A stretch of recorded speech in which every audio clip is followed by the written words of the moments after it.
oliviers non contaminés par la Xylella fastidiosa, cette bactérie tueuse de végétaux. C'est le résultat de contre-analyses effectuées par le service du ministère de l'Agriculture après l'alerte donnée par les oléiculteurs. Sont-ils rassurés? Réaction dans un instant. 3 mois après l'alerte lancée par les oléiculteurs, le ministère de l'Agriculture se veut rassurant. Les oliviers ne sont pas contaminés par la Xylella fastidiosa, cette bactérie tueuse de végétaux. Les tests analysés par 2 laboratoires différents sont négatifs. Quelle est la réaction des professionnels du secteur? Reportage Sylvie Wolinski, Stéphane Agostini.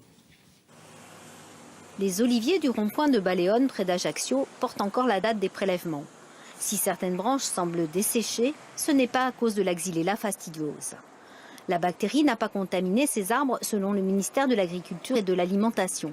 Dans son communiqué paru hier, la DRAF précise avoir procédé à 2 tests simultanés. Un par son laboratoire de référence, l'autre par l'INRA d'Angers. Le pépiniériste, situé juste en face, espère que ces résultats vont mettre un terme à la polémique. Moi, j'étais convaincu que c'était négatif au niveau de la Xylella. Voilà.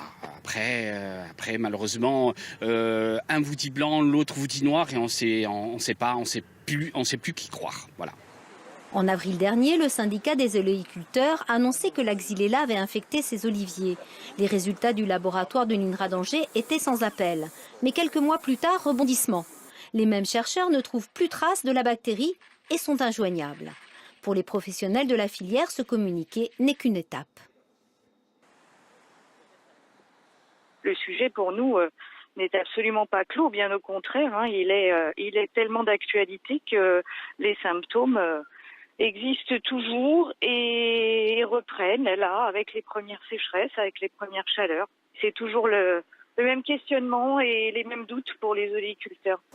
Le syndicat attend les résultats de la mission technique diligentée par le ministère de l'Agriculture pour comprendre pourquoi les oléastres, les chênes verts et les amandiers continuent de dépérir sur l'île.